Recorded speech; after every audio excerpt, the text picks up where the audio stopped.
We have discussed about variables and how we can create variables with empty values. In this video, we'll show you something different. In this video, we'll show you how you can convert between data types, as well as how we can get an input from the user. So if we create a variable and name it name, set the value of it to be, let's say, any name. Here, this is something static, okay? So the value of the name variable will be always this thing right here. But we do not want to use something like this because we want to create some dynamic applications or something that dynamic, okay? Not always depend on one value. And in order for us to do that, we are gonna give our users the ability to enter these dynamic values. So we are creating a variable with the label of name and assign the value of read line.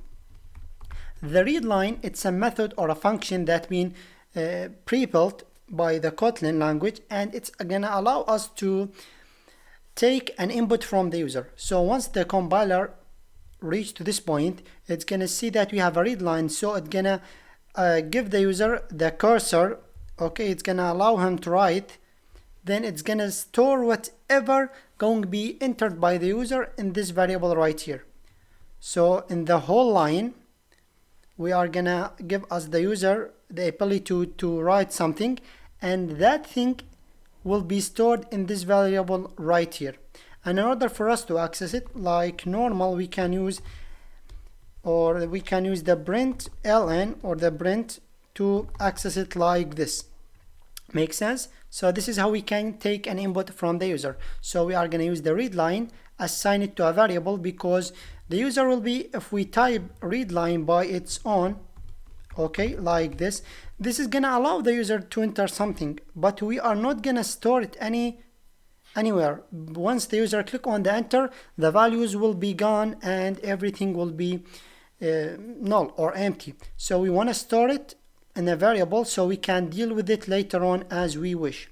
Now, a quick surprise right here. If we run our application now, we are gonna see null because this online compiler does not support this feature or the read line. However, if you go and try to use IntelliJ IDEA or any other compiler, you will see that it's worked just fine. And to prove that, maybe you should watch the video that I have explained before updating the course. Maybe I'm gonna leave it as an agency for you, so you can always go back and watch it. So this is really work, and you can try to prove that in a local code editor. However, this is something that there's something that I want to clarify before ending this video, which is this read line right here. It's going to take whatever will be entered by the user, convert it to a string, and pass it to this variable right here. So if we planning to get an input from the user like username, it's always will be string, okay? But what if we want to get an integer like the age? The age must be a number. Does not make sense to store it as a string. I know it's work, but it doesn't make sense to store an integer inside a string, okay? So what I mean by this, so if we create a variable, let's call it age, set the value of it to be read line, and then we can deal with it like this. For example, print ln and pass it the age. Let me get rid of this dude right here, the name. If we do something like this and click on run, we will see now this is working, okay? But this is not what we want to do, because the age should be a number in any case.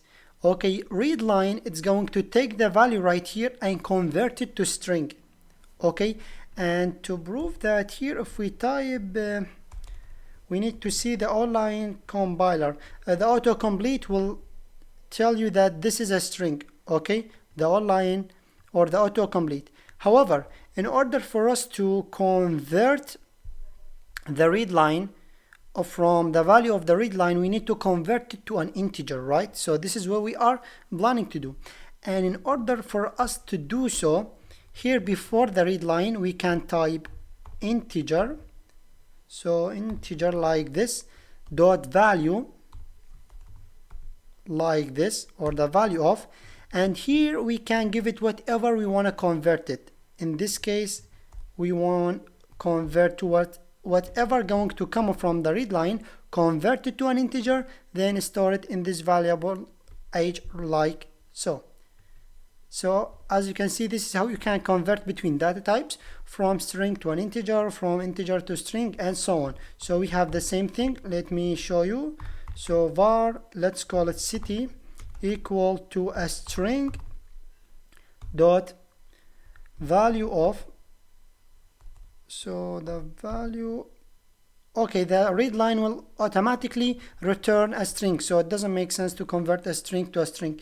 However, we have the float, we have the double, we have the boolean, and all these kind of stuff.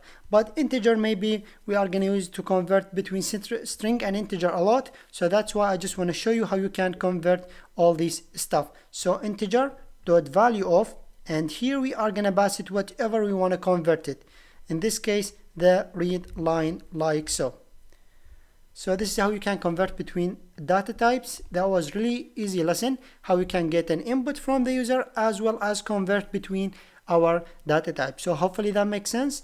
If it is, see you in the next one.